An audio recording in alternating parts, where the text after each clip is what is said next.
So we have to figure out a new intelligentsia. We need a new intelligence, and I don't mean too many mass education is important. I don't mean new PhDs, that's not what I mean. An intelligentsia that allows us to think the present, so that it can take it to where the independence of yesterday. And that requires knowing how we got here, both individually and as a community. If we don't know that, how we got there, if you don't know who you are, if you don't know the name of your grandfather, if you don't know your own ancestry, how the hell are you going to have an impact on knowledge? Now, of course, part of the history of the West has been to destroy the mechanisms of understanding. So my challenge to us all, we need to go back to the archive. Okay? The archive of the oral tradition sometimes, of what's available and unpublished in the private letters, to figure out who we are so that we can become. Everybody's being the modern. There's no such thing as ever not being outside the modern. We're simply in the modern in a different way. And so we have to figure out the constitutive nature of our modernism. I end with this. I still, it is a plea, I have not found, I read voraciously, like unprincipled sometimes. I haven't found a word called religion in an African language. Stop and think about that. I haven't found it. Now, that doesn't mean I know every single African language. I didn't say that, but I haven't found it. That tells me that the way in which we think that whatever it is constitutes our religion is misplaced. We have a concept called Nim Zin, which is connected to our ancestors, past, present, and future. We have a different conception of time. We have a conception of which is not linear in that way, which is much more circular, or syncretic. That tells me a different conception. Where am I going with this? The arrangement of what we think of a number of these two dominant traditions, be they Christian or Islam, they already had this part and parcel of their everyday practices. And it came with that baggage that began to define what we thought was the everyday. So a number of borrowings which kind of, on one hand, wiped out how we do things, are implicated in the search that we're trying to find in order to establish something that is an ethical response that is closer to who we are. So that shift, that bifocuses, enables us to reclaim it. And to do that, we need a new intelligentsia. Let me stop there. Thank you, Prof. I'm sure Just allow me to leave because I need to be working later. It's okay, no Yeah, problem. thank you very much. Thank you. Thank you. I just hope my brother has been answered on that question. I will quickly introduce myself. My name is Masimba Mavaza. I'm a lawyer by profession. I run about 2 online newspapers, and I contribute on several other newspapers, Zimbabwean and one British one. So when we speak about media and media ethics, it is my common ground. It is not only an area I hear from elsewhere. But what we want to start with is to understand the media ethics. My topic is going to talk about the media ethics with special reference to Zimbabwe. I know my brothers from Kenya, you would probably benefit a little from this, but what happens in Zimbabwe is exactly what happens in Kenya, and it's exactly what happens in any African country. But the first problem I need to address before I talk about the media ethics is the fact that most journalists from our country, from our continent, have got a problem of thinking that talking about the worst things of your country is called transparency. That is not transparency. Talking the worst things about your country, it's simply putting your country down. We have a mentality which has been implanted in us by the colonial masters to believe that we are less than anybody else. And therefore it is difficult for us, even in the media fraternity or elsewhere, to praise ourselves. I've actually heard many people saying our African culture is so bad, it cannot be followed, or we cannot fight for it. I've noticed one thing in my very little time in the UK, that our friends and brothers from the Asian states are allowed to practice their cultural beliefs in this country.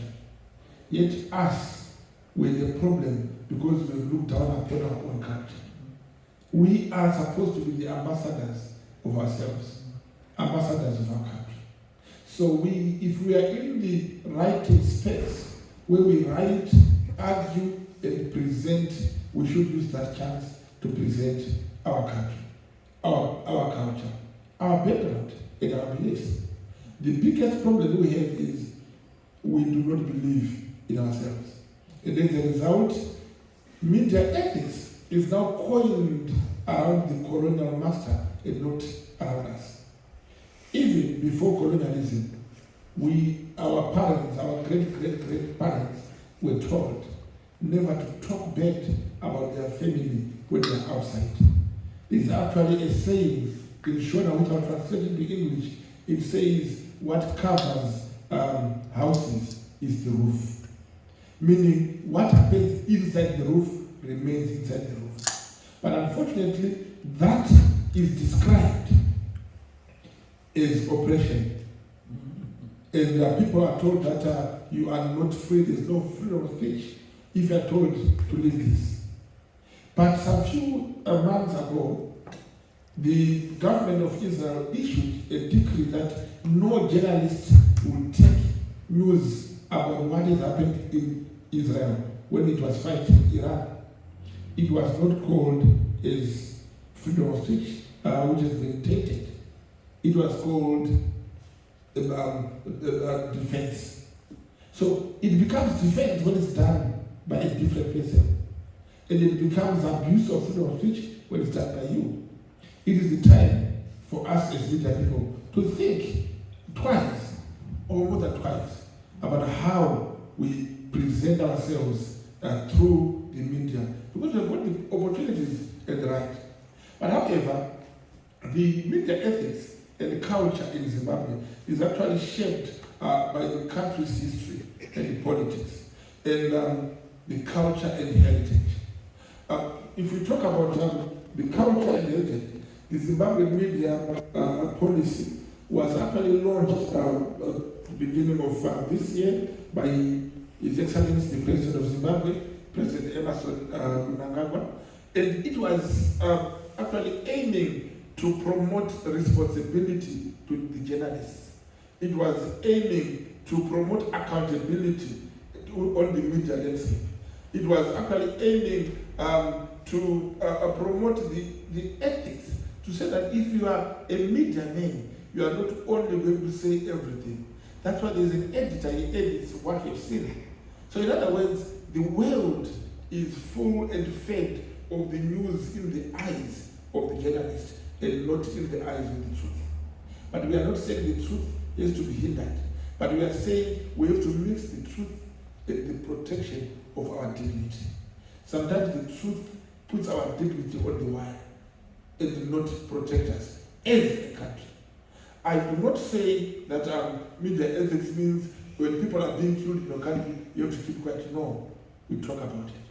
But there are some things we say in a very negative way. As my brother mentioned, that people eat, we call, he doesn't want to call them mice, he calls them bear, which is a Zimbabwean name. A bear is an animal which looks like a rat, but it's not a rat. It does not stay in the house, it stays in the fields. It eats what is left in the fields.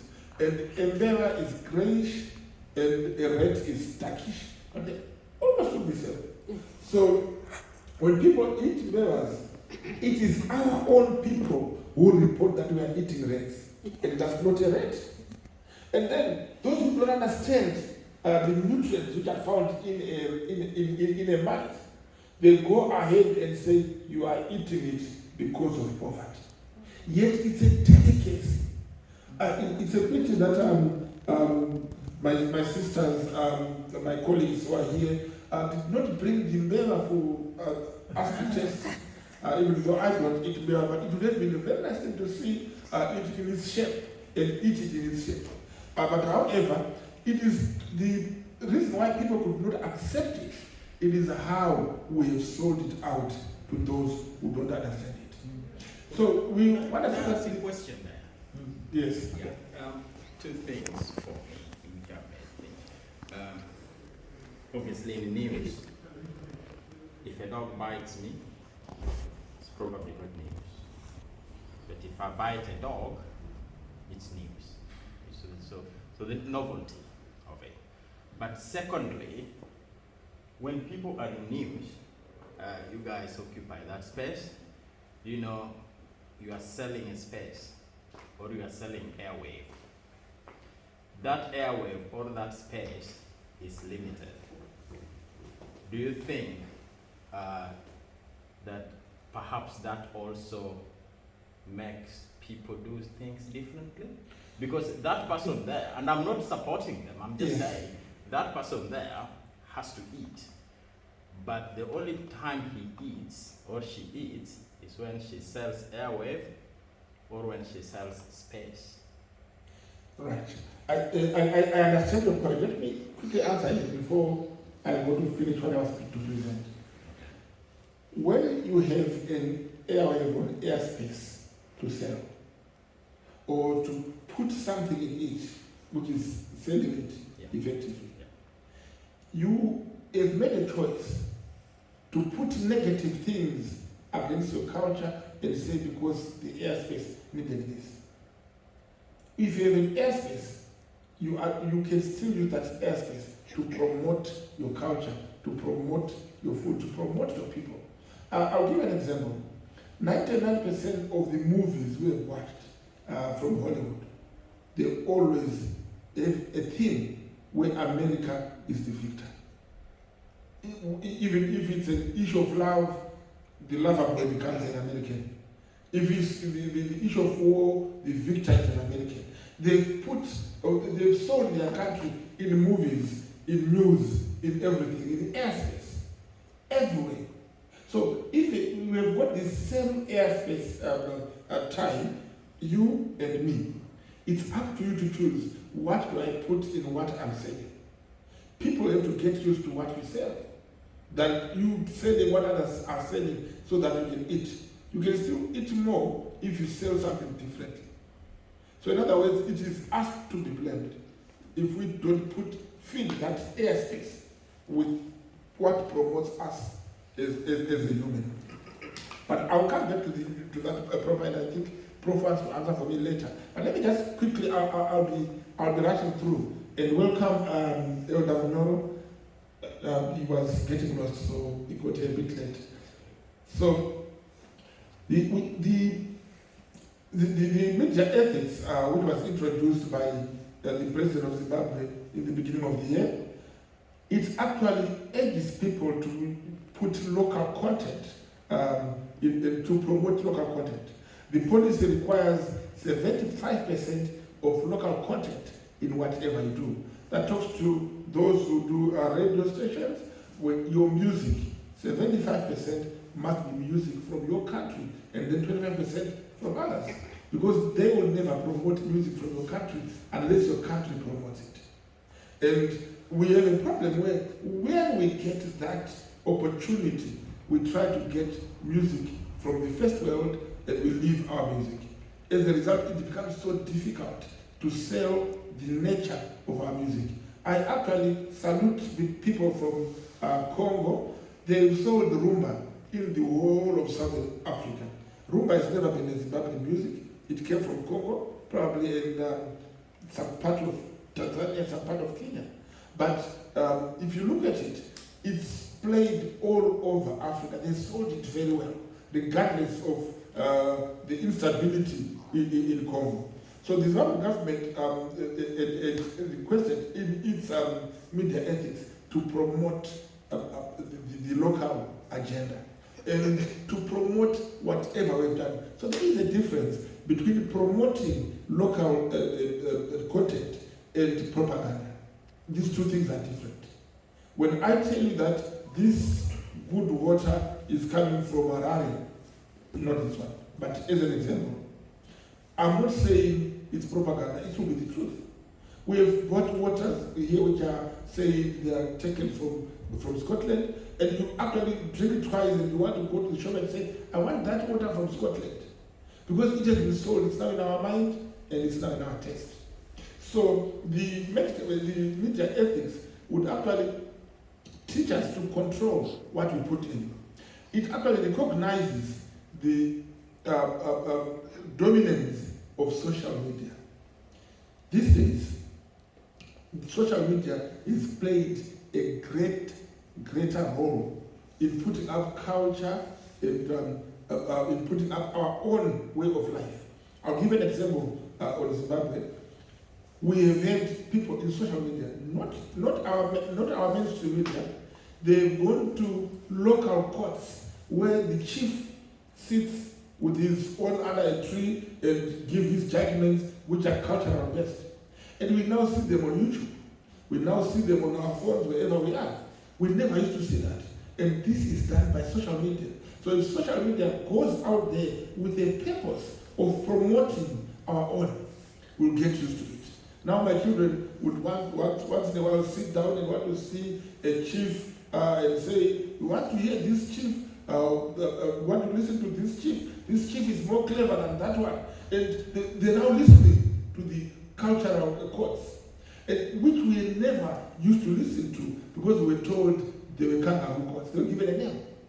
I know if you go to Kenya right now, and deep down in the rural areas of Kenya, there are chiefs who rule, who judge people, who tell you you've stolen somebody's cow, pay this, and do that, and they can even remove you from the village if you have a problem. Those chiefs are not given prominence by the media. We hardly hear about them. And who do we blame? Ourselves. Because we are in ethnical background which is not promotive of ourselves. And again, this promotes us to, rather the media ethics, which has been actually promulgated by the president, encourages social media people to be responsible. Now, unfortunately, unlike some years back, every person with a phone is a journalist. He takes a photo of you, he publishes it on Instagram, Facebook, and everywhere. You will just get worried and see yourself on YouTube. Somebody said this man was doing that. And if those people are not responsible in their social media venture, a lot of characters will be damaged. So the laws now in Zimbabwe are that if you publish anything which is not correct or true, you are liable for your publication. So if you put something on your Facebook or WhatsApp or forward a message which is wrong, you are liable. It is not stifling human rights. It is not putting the freedom of speech on a hold. It is actually protecting others. And it has actually come up with a good law. I don't know if the other countries follow it. People have been so used to say, if I fall in love with a girlfriend and not with my wife, and then they have to take a photo of me and the girlfriend, and the day me and the girlfriend break up, she'll publish all the photos when I was naked, and she sends them all over WhatsApp. This romantic revenge has now been curtailed by the law in Zimbabwe. You cannot just send a picture of your naked friend, your naked wife, your naked girlfriend, or your naked husband because you're angry. You will be arrested. And that gives some responsibility and some sanity in it.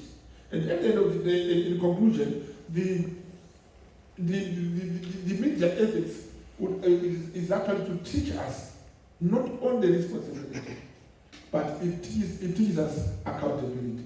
It teaches us to be humans and to be cultural alive to our own cultures, and to be friendly to others and understand what happens in other countries. And again, the last thing which criminalized by this, the media ethics is that you cannot go at a scene of accident, take a photo of a dying man and post it on your Facebook or on WhatsApp. It is inhuman. So many people would dare to see on the WhatsApp that their father has just died in a car accident and they are seeing his bleeding head protruding from the windscreen. And that is painful. It's very inhuman. And people have been doing that. And some people would see you gasping for air, gasping for help. They just take photos, 20 of them. Nobody's there to help you. They want to see how you die and send it out. And people, when they see you drowning in the river, they want to see how you drown and they'll be taking photos. There's a story of one of a basketball player, a Zimbabwean basketball player. He had gone to a dam called Chilero Dam for a picnic. And then there was a small canoe which would take people in and out and you pay. And he saw it capsizing and he jumped into the dam to help. Unfortunately, the person who was helping was still strong and they were struggling and they were going down. There was dozens of people. They took out their phones and started taking photos. Not even one called the police for any help. And both of them, the athlete and the lady, died.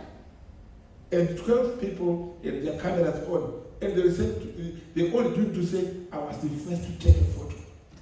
And this is what the government of Zimbabwe is criminalizing. And when it's done, the same people who criticize the criminalization of such abuse of social media are the ones who say we are barbaric if they look at our social media, our postings. And they're the ones who say don't stop people from doing what they want. So in other words, we need to have a law around our media which suits our culture, our country, and our people. Thank you very much. Thank you very much. I have two questions. One is for the professor, and maybe you'll take on the second one. So, in academia right now, there's this, especially in the West, in the UK to be specific, of decolonizing the curriculum. And I don't know how this impacts on journalism, or students who are studying journalism, and how they portray Africa. Now, the second question is about, Zimbabwe might have this law, which is okay. It will have an impact on local media. But at the end of the day, someone in Russia is not going to probably watch, is it called Zimbabwe TV or National World TV. Most of the impression of what people think about Africa comes from Western media. Now, if you look at media such as Russia TV, Al Jazeera, all these have come up and they all have an agenda. And if it's not for Al Jazeera, people probably would not know what's happening in Gaza. Okay? So what do we have as Africa, as a media, that can be able to represent us?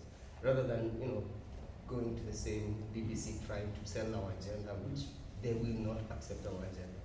We need our media, a media that can be able to sell our own agenda.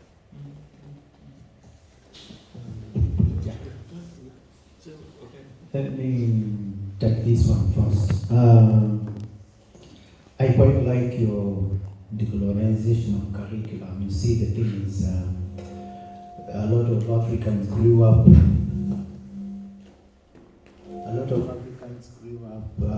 studying. Can you stop? Yeah? It does sound different. Okay. It's the way you hold the hearing. Okay, no problem. Yeah, I think now it's okay. Yeah, so a lot of Africans, unfortunately, whatever happens to be the content of what you study, sometimes it is always very difficult to find out how you end up using it. I'll give you an example. A child in Africa